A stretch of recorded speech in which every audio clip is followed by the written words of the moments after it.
Well, good morning. Welcome to Doc's Coffee Talk. Here we have another episode. Don't have a passage for you this morning. We've been talking about hell, and hopefully next week we get back to that. We'll be looking at the Old Testament, talking about the words we find in the Old Testament that may represent hell or the place of the dead, and we'll talk about those that go there. We'll talk about what those conditions are like and try to get a glimpse of what the Old Testament talks about. I'll let you know ahead of time, the Old Testament doesn't tell us too much about hell. There's only a couple of books. We can talk about Daniel, we can talk about Isaiah. Sometimes some of it we can pick up from Ezekiel as well. And we'll be looking at that over the next few weeks. Because it does get in depth and it does get, there's a lot of language there that we need to understand. But we also know that when Jesus in the New Testament, which we'll get to after that, what Jesus said about hell, Jesus does reference back to Isaiah and Daniel. And here's what we need to understand before we even get there. If Jesus says it, he knows what he's talking about when he's talking about the very real place of hell. So you guys get ready for that. If you want to look at Isaiah and Daniel, Isaiah chapter 66, at the end of it really references what many would consider hell from the Old Testament. But there's other passages as well. But we'll jump into those, and you can look at that ahead of time.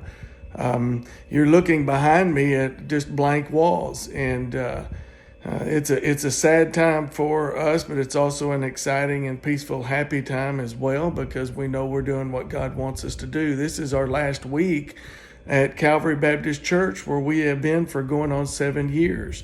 God has called us, and God's call is clear, and God's call is something that you better do. But God's call is clear that he wants us to move to Park Street Baptist Church there in Greenville, Texas. So we're sad because we have to leave these friends and family that have loved us and cared for us so well here in Wolf City, Texas. But we're also excited about the new journey and the new opportunity God's given us there at Park Street. And those from Park Street that may be listening to this, because I know some do, we got to be ready. You got to be ready for us to do what God wants us to do. We got to get out of the way and let him move and follow his lead. It's the same thing that Calvary Baptist Church here in Wolf City's heard me say for almost 7 years. So, and they've done a great job of that. God has led, and this church has a great opportunity still before them in this community, and they're ready, they're equipped, and I know that they'll continue on. And I'm just once again so proud of them, but also sad. We got to leave Sunday and look forward to that celebration, as you might call it. But as we worship together and then say our see you laters, we won't say goodbye because we're going to see many of you quite often. So I just want to say, and if Emily was sitting here with me, she would say the same thing. Thank you, Calvary Baptist Church, for all your love and support over these years.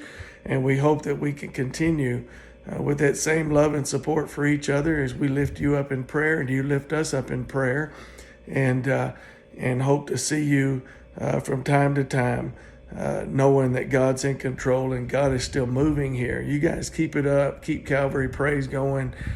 Keep all the things that you're currently doing, but then also step out into those ministry areas that God has assigned to us before COVID, and COVID kind of slowed us down a little bit. Remember the family ministry and the youth ministry and the children's ministry. Those are key, and we know that those are going to be key also as we get to Park Street, and I know that those folks will be ready for that. So thank you again, and sorry for the departure, but we know we're following God and his lead, and we know that if we stayed here knowing that he's called us to move, things would not be good for either side, for us or for you. But thank you again. We love you, and we really appreciate all that you've done for us. So you have a blessed week. We'll see you Sunday as we celebrate and coming back into God's house, celebrating And then we'll also see you next week on Doc's Coffee Talk as we continue that. It may be broadcast from a different station or maybe from our own personal Facebook, but hopefully you can tune in there if you'd like. We'd love to hear from you. So thank you, and you have a blessed week.